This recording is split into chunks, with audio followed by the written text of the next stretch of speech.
flat out as the red lights go off. He tries to go through on the inside. Oh, we've got fire!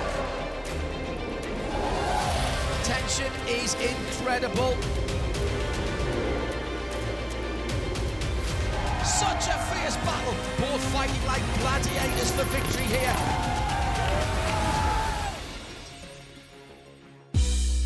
Hello everybody, I'm John Hindorf and this is the 24H Series powered by Hankook. After two outstanding races in Abu Dhabi and Dubai, the 2024 season continues now on European soil. So it's benvenuti nel bellissimo Autodromo Mugello in Toscana, Italia. And we're celebrating this weekend as this is the 10th time this glorious undulating circuit has hosted a Hankook 24-hour series race. 32 teams, 36 cars, 7 different brands and 128 drivers from 21 nations. A truly international entry here in Mugello. Cars and teams are split into 4 main classes: GT3, 992, GTX and GT4. There's quite a lot of room here at the Autodromo Internacional de Mugello, but traffic will undoubtedly be a factor this weekend.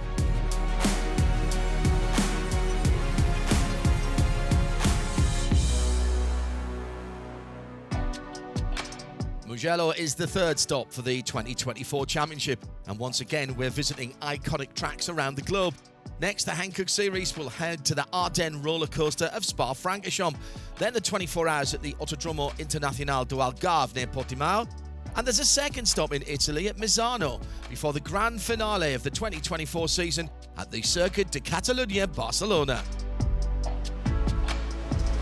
Road races were held on the roads around Mugello from the 1920s. On what was, between 1964 and 1970, a daunting 41-mile or 66-kilometre circuit that used some of the Mille Miglia route.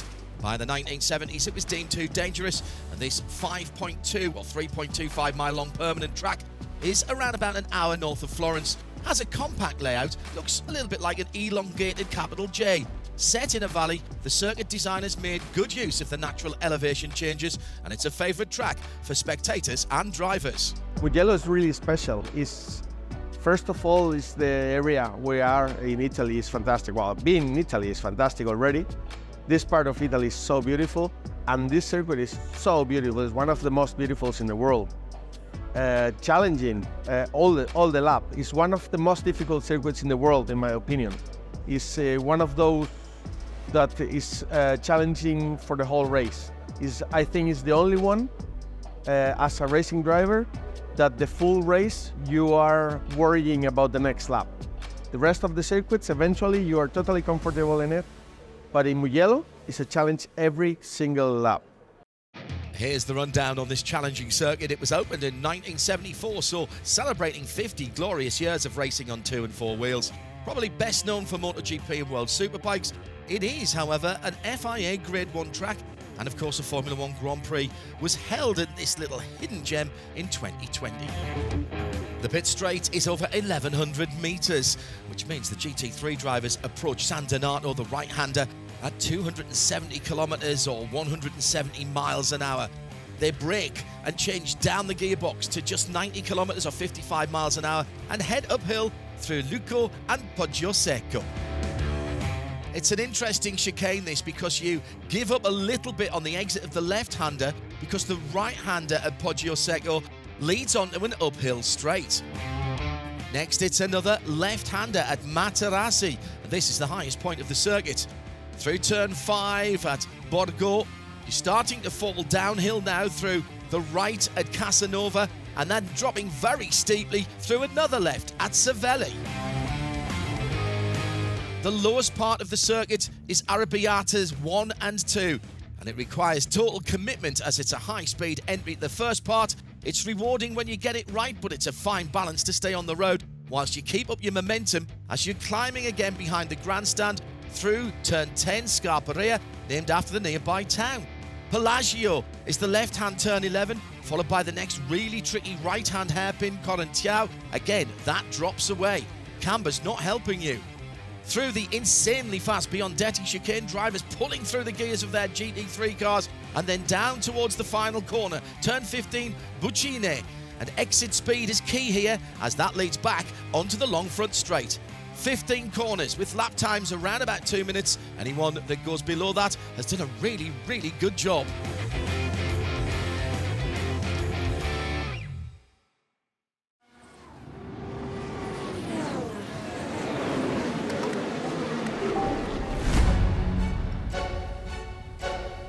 The first real showdown at each race weekend is qualifying. That decides the starting positions on the grid. The session is in 3 parts. 15 minutes each, 3 drivers per team take part. The best lap per driver counts, and the team with the fastest average lap time is rewarded with pole position. The regulations of the qualifying prohibit changing tyres or refueling, so all 3 sessions need to be completed on one set of Hankook tyres and with a pre-calculated amount of fuel in the tank. It's an interesting challenge for the drivers, especially for those doing the 2nd or 3rd session.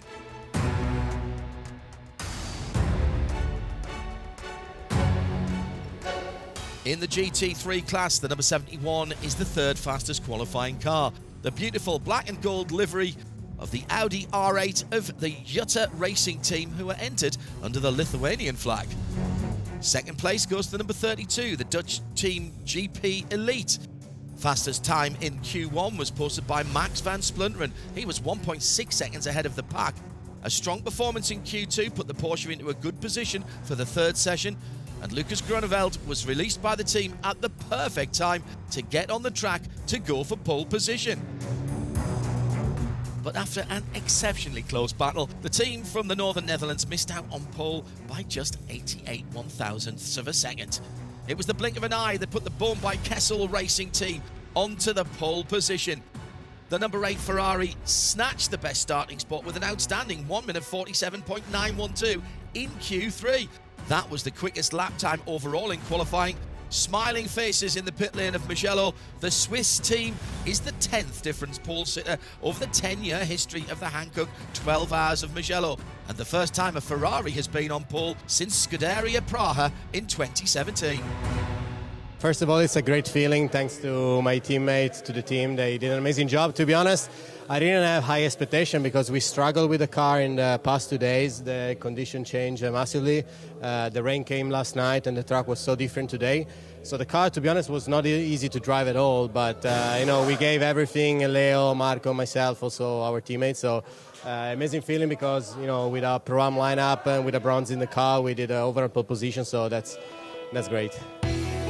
The 992 class, in which all teams run the Porsche 911 GT3 Cup cars, is predictably hard fought. After 45 minutes of qualifying, the fastest car is the 903, the Belgian team Red Ant Racing.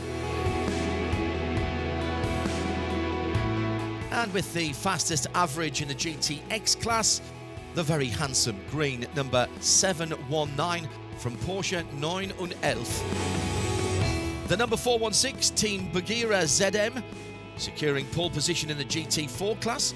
They come to Mugello with a diverse driver lineup, including European truck racer Adam Lacko and 2023 Paris-Dakar finish Alea Kolosh. We have a good driver lineup with Adam and David. I think they're really good. So I was just we didn't have much driving time, so to take it as a test, and we end up getting pole position, so I'm really happy. And it's going to be a long race, so we're just going to see how it happens. This is an important event, especially for the teams who contest the entire series. For them, it's not just about winning the race, but also about gaining points for the championship standings. It's the traditional opener of the European season. We see that teams love to come here. Most of the times, like now, the weather is beautiful, although it's still March. The surroundings are beautiful, the circuit is great, and I think all the combination, that's the beginning of the season, the good weather, beautiful country Italy, that drivers and the teams are coming here. Well, it's the 10th edition. I don't see the end coming because every year is still a success, and why change a success So I think we can be here for many, many years. It's Saturday, race day morning, and the front runners in GT3 are well rested. No, to be honest, I had a good sleep because we have a long day ahead today and tomorrow, so it was important to get a good rest. So we're focused. We're starting the best position on the grid. So yeah, let's go for it. Organisers Creventic have changed refuelling regulations for this event, as due to global transport issues, their smart pumps are still in transit from Dubai. Time adjustments will be applied instead of fuel flow rate, and the pro teams must plan for this in the race. We have to take that penalty at one point, and we have a strategy for the right timing. So hopefully that's going to work out. Yeah. So we've got to take this penalty in this race and in tomorrow's race. And yeah, we've got to work out when is the best time to take it. I'm not going to tell you when we're going to take ours. I'm sure nobody else has told you either. We'll work it out. It will be interesting to see how the AM cars go against us, because in effect they're going to get a 2-lap advantage on the pro cars. I wouldn't be at all surprised, John, to see one of the AM cars leading at the end of part 1, because there's nothing to stop their pro drivers doing the whole of part 1. Just as they did here last year, the 2022 992 Team Europe champion Red Ant Racing are starting from class pole. Yeah, just have a safe start. There's nothing to win in turn 1, so yeah, just have a clean start, don't make any mistakes, and we will see where we end up at the end of lap 1. Here's the front of the grid. It's pole setting Bohm by Kessel Racing and Team GP Elite on the front row. Behind them, Jutta Racing and Herbeth Motorsport for Ferrari and Porsche. In 5th and 6th, Car Collection Motorsport and Hoffer Racing. And on the 4th row of the grid, Kessel Racing and Pulsen Motorsport.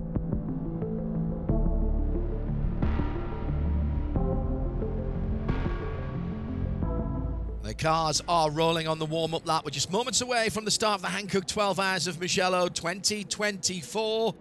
The whole field is now on the start-finish straight, ready to go flat out to turn 1, waiting for the red lights to go out, and we are racing. Accelerating up to top speed, an even break from the front row. David Fuminelli in the Ferrari holds on to the lead there. Great start from Ralph Bourne, who has the Black Herbeth Motorsport Porsche up into 2nd position. Through Sant'Anato for the first time. GP Elite slightly going backwards there as they climb up the hill as a spin.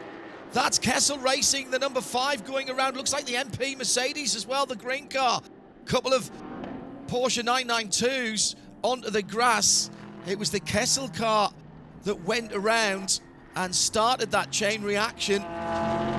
Great run from Bohm by Kessel Racing at the front, followed by Herbeth Motorsport in 2nd. The number 11 Mercedes from Hoffer Racing up into 3rd.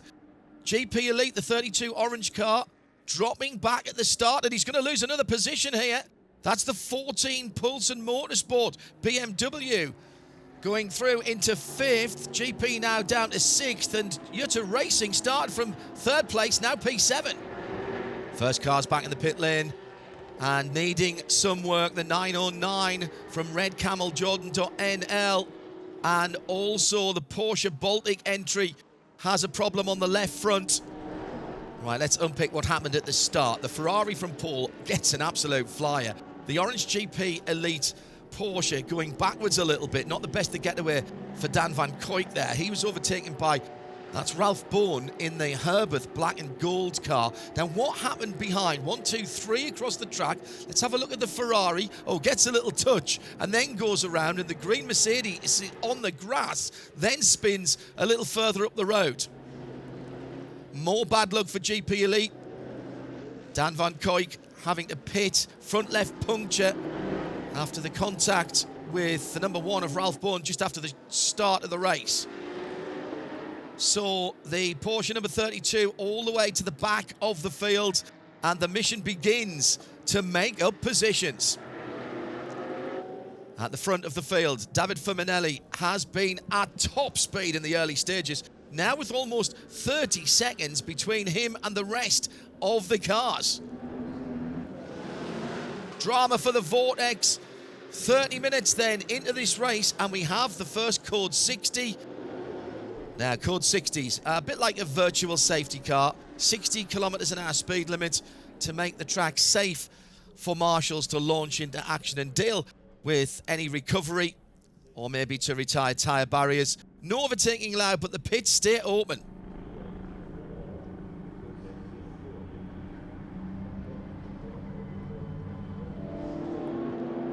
Well, the number 11 Hoffa Racing and Alex Prince was one of the big winners at the start, but he's not going quickly here. He's dropping back through the field. Hearing it's a power issue, and that car will have to pit. He's losing positions.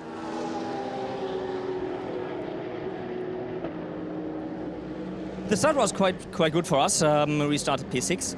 I think it was after the second or third corner I was P3 already, and then I also could take advantage of a small mistake from Herbert. So we were all the time on P2. And then we had an upcoming problem with the throttle, so I had to work really hard in the car. It was hard work for me, but I think they now have solved it, and now we can continue. Yeah, the first hour is quite interesting. I must say, it's also quite fun. So I enjoyed it, and now we can start the season, and yeah, it will be nice to be back in Creventic for the whole year. It's been a good start to the race by Heart of Racing SPS. They started from the pit lane after a post-qualifying penalty. The number 27 AMG already up to 12th. This is a team, of course, that competes in IMSA, but enjoys the 24-hour series. It's a great change of pace for them. Driver Roman De Angelis getting involved on driver change duty. We had some engine issues early this week and missed basically every practice session, so kind of our first general running was in qualifying yesterday for all of us. I love it. It's definitely a very relaxed, fun weekend for us. You know, this is important for Gray to get seat time in a GT3, and that's kind of what we're prioritizing here, as well as just enjoying it and having a fun time, going to some amazing tracks. So also getting to do some cool things like driver changes. I don't think they'd let me do that at IMSA, so yeah, just it's a great weekend. Fabulous racing action in GT3. The number 71 Audi has got Yannick Mettler from Car Collection Motorsport behind him in the number 12 Porsche. This is the battle for third spot. The Lithuanian driver defending on the inside. Now he switches and leaves the door open, but Mettler can't get the nose of the Porsche through. Oh, what's this? It's Team Vortex. Another incident for the 701. Lucas Sugliano has come to a halt. Oh dear, this is bad luck. And some more work for our hard-working marshals. The only other GTX car in the competition, the Porsche 911 racing car, has now a big advantage very early on in the GTX class.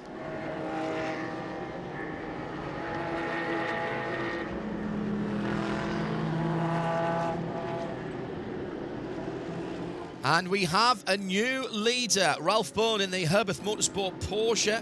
Number 91 is at the front of the field. And we've got some good news for another Porsche team as well. The number 32 GP Elite have fought their way up into fourth position. Oh, hang on a second. This is Jutta Racing, and they've got drama. The Audi is in the box, pushed back into the garage. We're hearing it's possibly a steering issue on the R8. What a comeback already by GP Elite. They were at the tail end of the field after they came in at the end of the first lap. They've taken the lead on lap 54. And Jutta Racing have done fabulous work in their pit garage. They'll be at the back now, but the number 71 Audi at least is back in the race.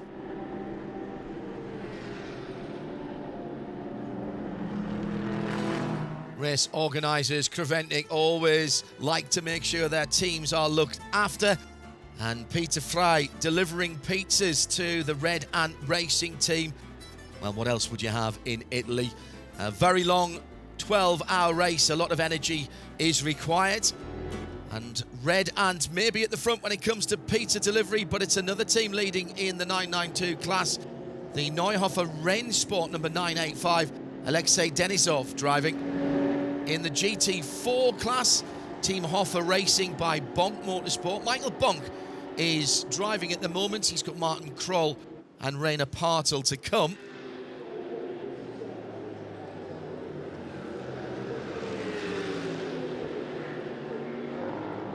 back to the GTX class, and it's the 719 Porsche who has competition again, because the Vortex, remember, has caused 2 Code 60s already.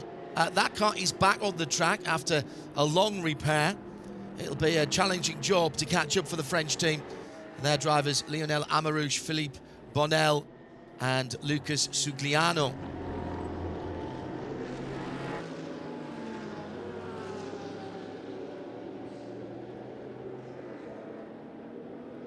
Drama again for Hoffa Racing. This is the second time the Mercedes has been into the garage. What's going on here? We have a explosion of the diff. Never had it. It's my 15th year with AMG's, first time I've ever have this, so it's a bit sad, but I don't know why it happens. From the 1 second to the other, big noise in the car, and then already reduced the speed. First of all, I was thinking it was a drive shaft on the right rear, but then I realized on the back straight that when I just turn also the car, that the diff was blocking, not blocking. So something was mechanical, broken. And into the pit lane for the Ferrari of Kessel Racing, and it's missing the whole front luggage cover. Well, that's very odd indeed. And there's clearly some damage at the front as well. They've already replaced the front end once this weekend, but there's more damage there. Felice Gelmini, the driver. Now we know why. They've run into the back of the Lion Speed 424. That's the Porsche Cayman. And that's caused virtually no damage to the Porsche, but the Kessel Racing mechanics have got quite a lot to do. There's radiators under there.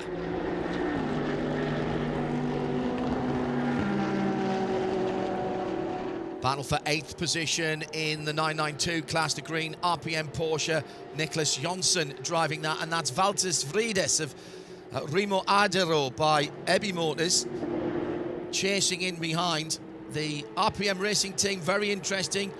Alongside Jonsson, Tracy Cron from Houston, Texas. He's 70 years old this August. And the 26-year-old German Philipp Hamprecht joins the two long-time racing friends. They've been together now 21 years, I think. They have an anniversary on their head for 20 years from last year. But joining them was really nice. I got to know them a few years ago. And we just became almost good friends like Nick and Tracy are. And it's just really nice to work with them. Obviously, everything that Mr. Krohn does is super professional and always at top peak. And no, it's good to join them.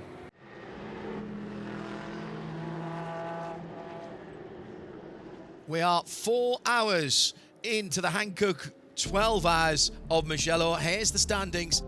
Team GP Elite leading from Herberth Motorsport by about 90 seconds. Poulsen Motorsport and their BMW in third, ahead of what was the pole-sitting Ferrari, Bohm by Kessel Racing. Then CP Racing in fifth with their AMG. Harter Racing with another AMG in sixth. Red Ant is the best of the 992s. And Pellin Racing makes up the top 8.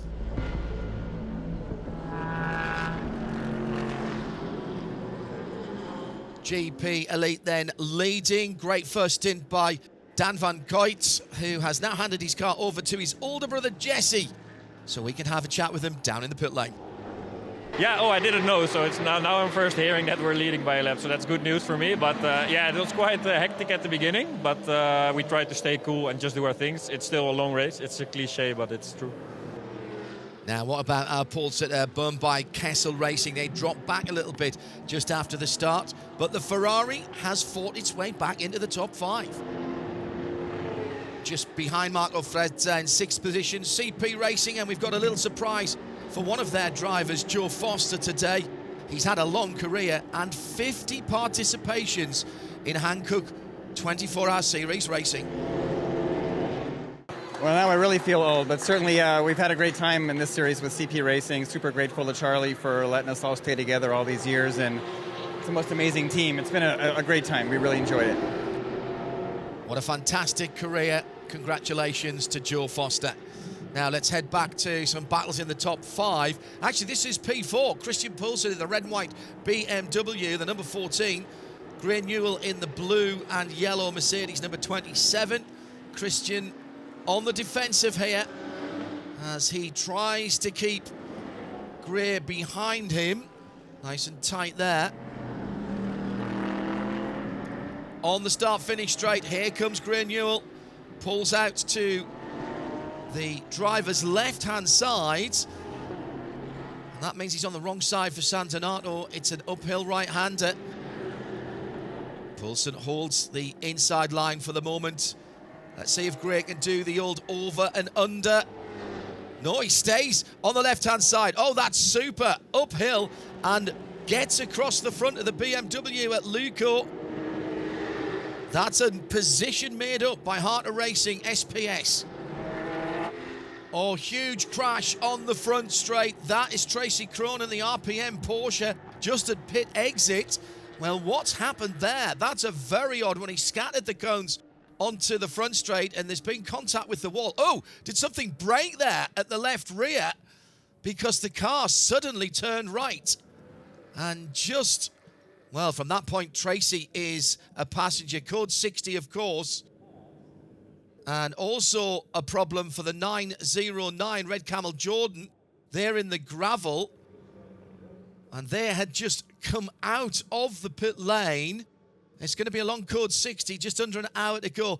The 909 Jordan Red Camel car had radiators replaced this morning after that first lap crash, and they were just turning their first racing laps. Hopefully, they'll get that car sorted, and we'll see it again tomorrow.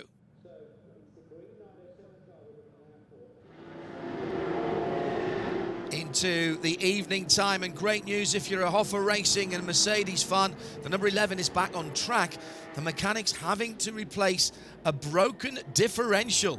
Brilliant that they've got that car back running and trying to make up some positions.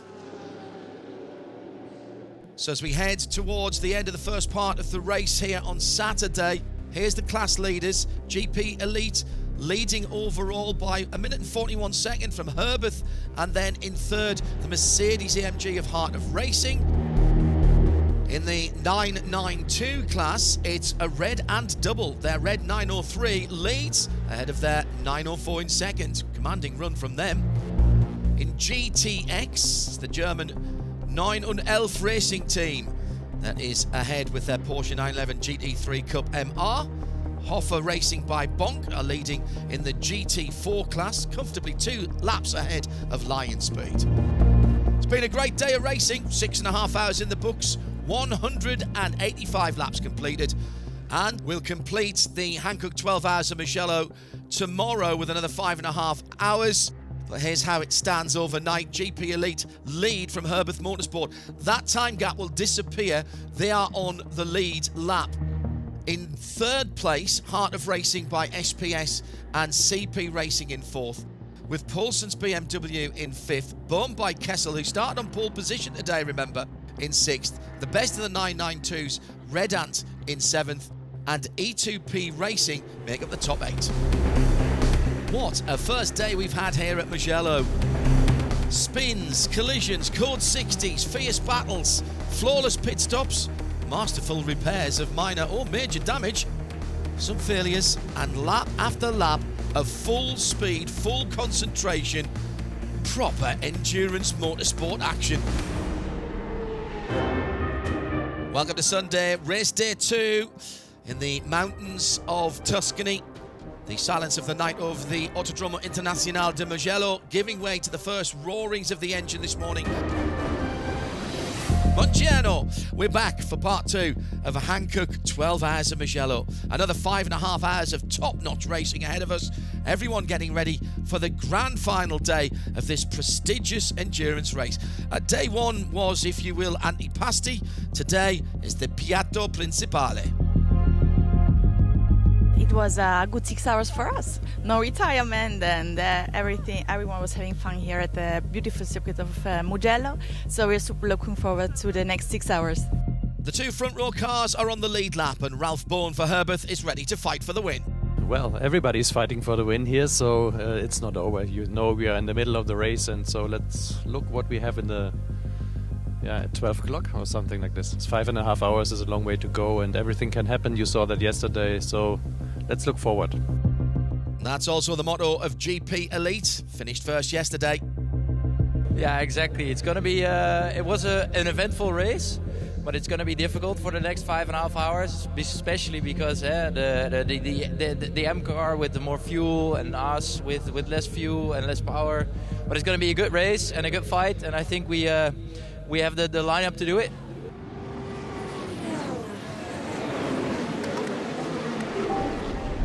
Five and a half hours on the clock. Red lights about to go out. The field coming down that long front straight. Two Porsches on the front row. The red lights are out. And they both get attacked, actually. Roman De Angelis in the blue Mercedes. This is his first time behind the wheel. Didn't drive at all yesterday. And he's looking particularly racy as he comes down the inside to Sant'Anata. The white Ferrari. That's the number 8 car going round the outside of turn 1. So they've now got in front of the two leaders, but remember, they're still laps down. So it is still, in fact, the two Porsches that are first and second, but it is the Herbert Porsche that now leads the race. Great start, though, from both of those charging cars who were trying to make up ground after yesterday's 6.5 hours. So Ralph Bourne leads the race at the moment. Plenty of battles going down through the field, and at least we've had a clean start to the race, unlike yesterday. This is lap number 186. Looked like Van Splunteren was trying to look down the inside of Ralph Bourne there at Arrabbiata 1. Let's pick them up further round the track as they come into the hairpin now. Let's have a look. There they are. It is still Bourne leading the race, but the Paulson BMW's in there as well. Again, trying to get laps back. Here comes Max Van Splunteren in that orange car. That is the battle for the lead. I know it's a bit odd because we've got two cars further up the road. But there, remember, we're laps down after yesterday's first part of the race.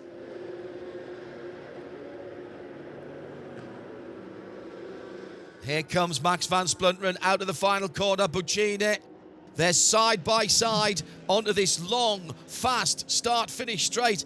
It looks like Bourne has held onto that position as the two lapped cars are already heading into Sant'Anata. And here comes the Paulson car.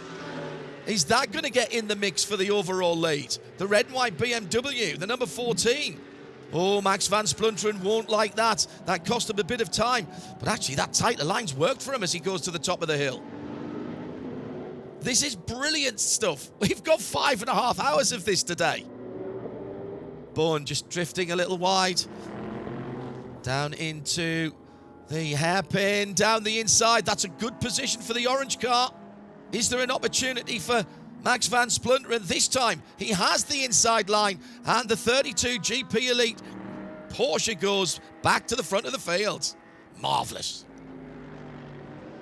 There's a new car in third position. It's CP Racing, and the AMG number 85. It's Charles Esplanade behind the wheel. This is they're just a lap behind the leaders. So trying to close down. Oh, a little bit wide for Charles there. Gets out onto the dirt and cuts a few daisies. Just had a little wide moment there, but he continues. Got to keep your concentration at all times here. Perfect weather conditions this Sunday morning.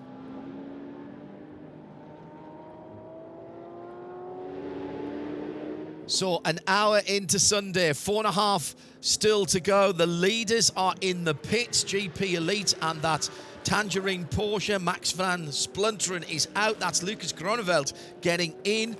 New set of Hankook tyres, brand spanking new. Lovely. They've already done their fuel stop at the pit in end of things, and they're back off into the race. Oh, no, they're not. They're taking the 60-second fuel penalty now. Oh, I like this strategy. That's early in the race. They've got it over and done with. Yeah, definitely. Our goal was initially to get past or stay in front of the 91 and then just pull a gap. And then that's what I did. And then the added benefit was that I could keep up with the number 8, with their quickest driver in the car. So I think all in all we did a good job, and now it's over to Lucas to really hit the nail in the coffin, so to say, and then in the end, like halfway, the second part, we'll see where we stand, and then we can see what we can do. So a nice relaxing start to his stint for Lucas Groeneveld, a 60-second stop at the end of pit lane, but now he is in the race.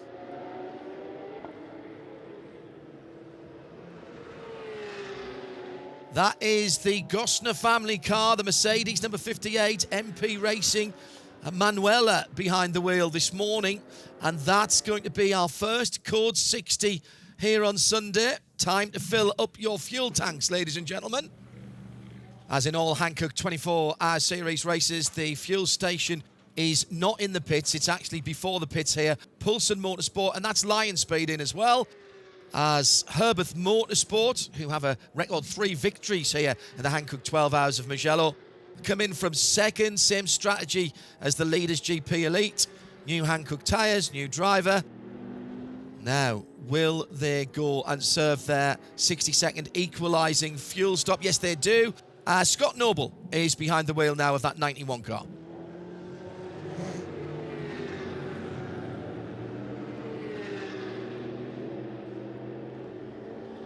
Let's have a quick look at the leaders in the different classes. At the top of GT, the Flying Dutchman of GP Elite with the orange Porsche.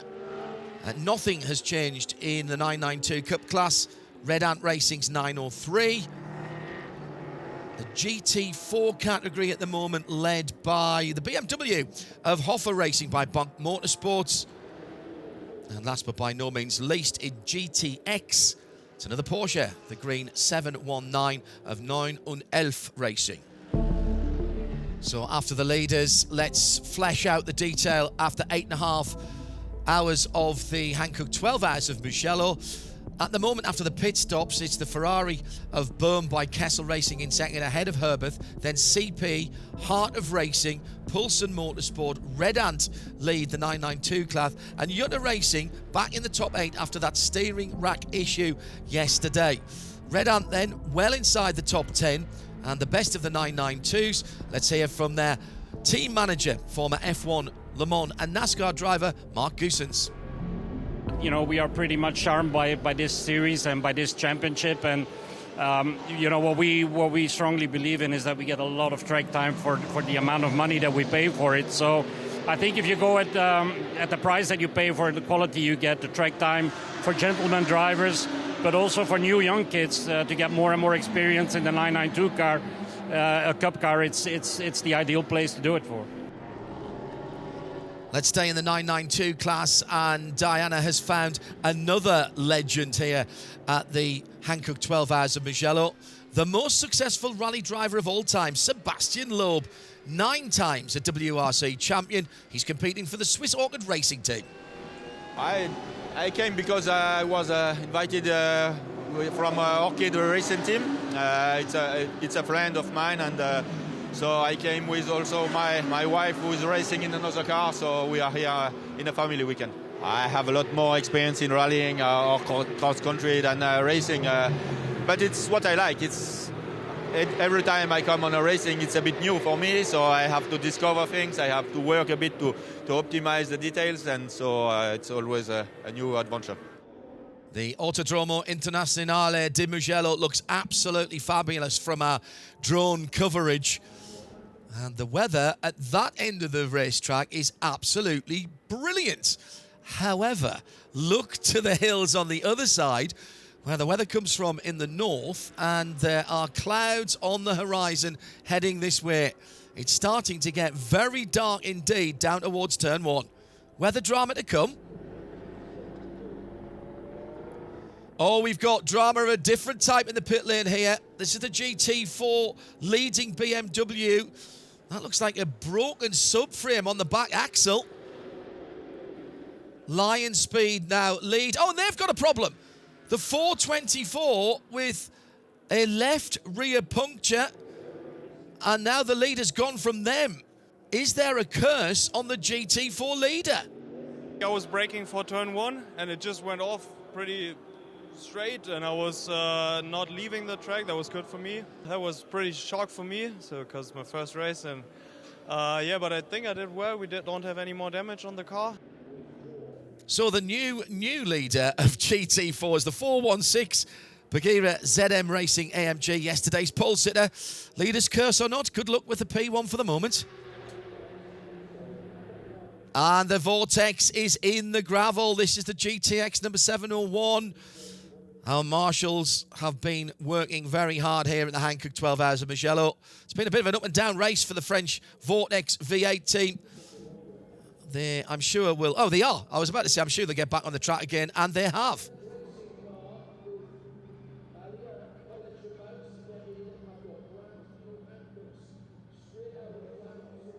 That's the GTX leader in the barriers. My goodness me. Martin Schluter. And that's two GTX cars that have caused code 60s within a few minutes of each other. Now, they do have a 7-lap lead in that number 719. Back on the track, battered and bruised, but back in the fight.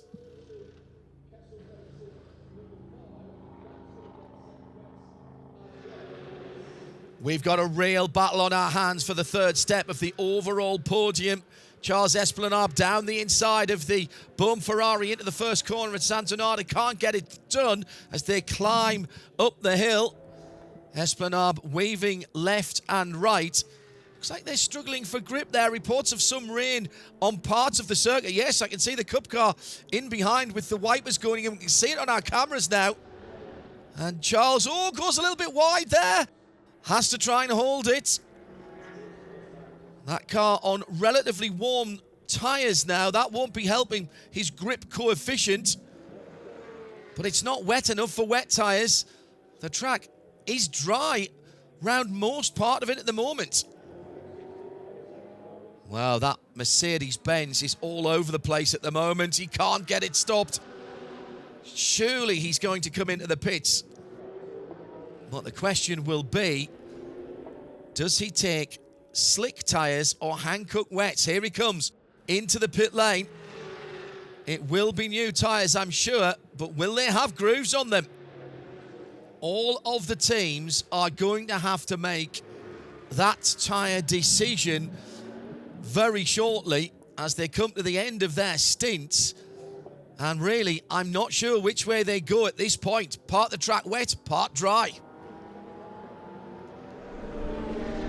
Well, there's no doubt about what tyres need to be fitted now. It was slightly damp with drizzle, then it dried. People who had wets changed them back to the slick tyres, but now it's hard work for the windscreen wipers. And the visibility has closed in. The wind blowing very strongly down the front straight. It's getting very stormy here. Great challenge for the drivers. Roman De Angelis carving his way through. The Canadian finding some grip where others can't in that heart of racing by SPS. Oh, what am I saying? He's gone straight off. Now, the only benefit of all of this dampness is that wet gravel can be driven through, and he's back on the track. Let's have a look at what happened. Oh, he just understeered off. He turned the wheel, but the Mercedes was not having anything of it, but he has managed to continue. Very fortunate that he didn't get picked up by any of the following traffic. That's how tough it is out there. It's a bit like a drift party at the moment. There's so much sliding around. It's very difficult. He's Bessem in the Porsche that has the livery of a Dutch police car. A fan favourite here. He's gone off into the gravel. And the marshals will have to get that one out. We'll need another code 60. And this is treacherous at the moment. Again, brilliant work from our marshals to get Heath back on the track. I love the fact that it's even got the black panels to make it look like a target. Right, let's have a look at the top 5 with 45 minutes before the end of our race. GP Elite still leading. And that bright orange number 32 has not put a Hankook tyre wrong so far.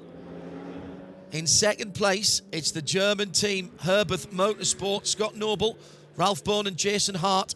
Now 2 laps away from the leaders, but they've got a gap of 1 lap on the third place team, which is our American flagged crew of CP Racing. Charles Esplanade, Charles Putman, Shane Lewis and Joe Foster. Like they might be on the way to the podium. Fourth position in GT3, the Ferrari from Burnby Kessel Racing, were our pole sitters on Saturday, if you remember. Trying to keep it on the island with this nasty, nasty set of conditions here at Mugello. Danish Dynamite for P5. It is Roland and Christian Poulsen with Christopher Nygaard in the Poulsen Motorsport number 14 BMW, the red, white and black car.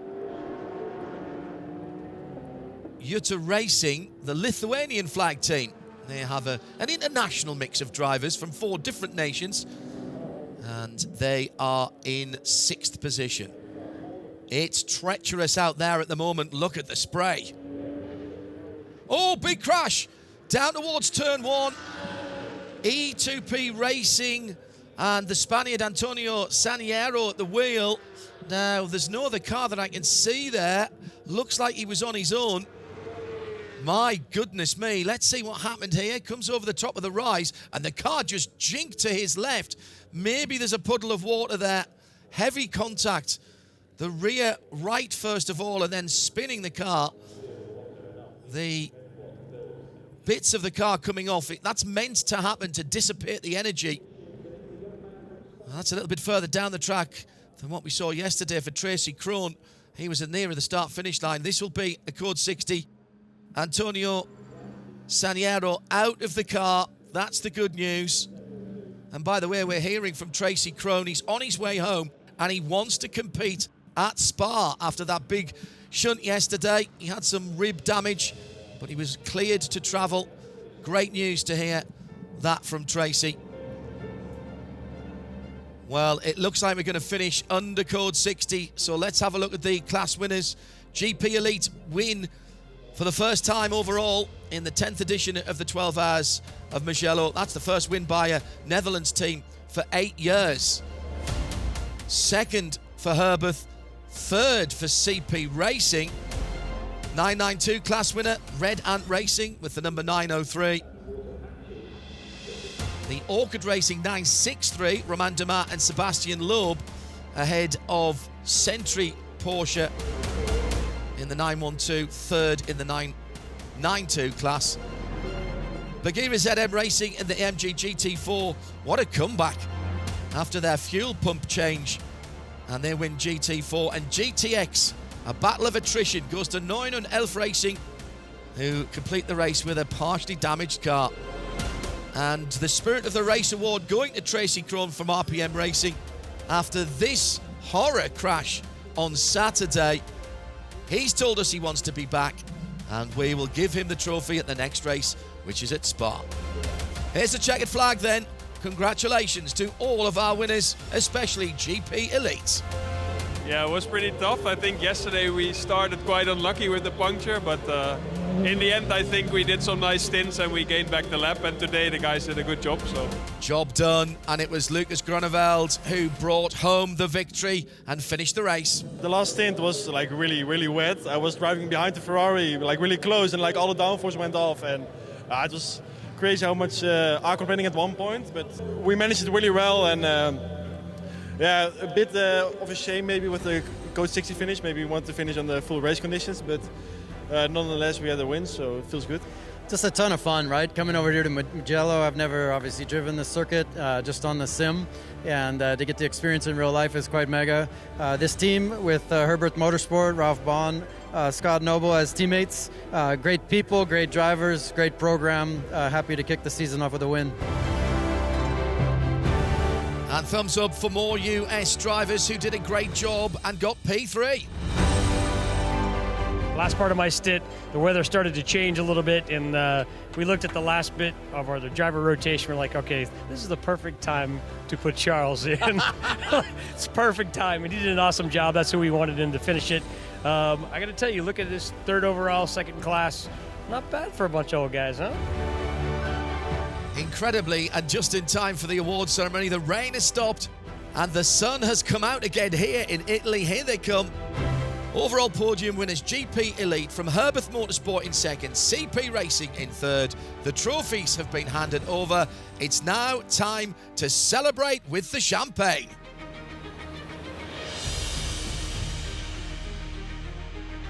Confirmation of the final results in the Hankook 12 Hours of Mugello. GP Elite from Herbert and CP Racing on the overall podium. Won by Kessel Racing in fourth, ahead of Paulson and their BMW in fifth. Red Ant Racing in sixth, take the 992 win as well. Jutta Racing fighting back to seventh, and Heart of Racing by SPS end up in eighth position.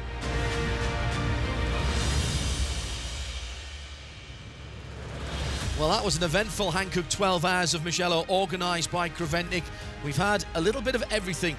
And in addition to several seasons of weather this weekend, there's been drama, excitement, action, deep disappointment and heartbreak for some, but for others, joy, relief and elation.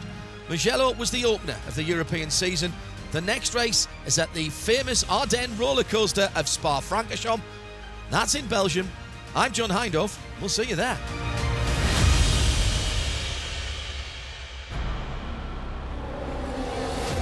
Go flat out as the red lights go off. He tries to go through on the inside. Oh, we've got fire! Tension is incredible. Such a fierce battle. Both fighting like gladiators for victory here.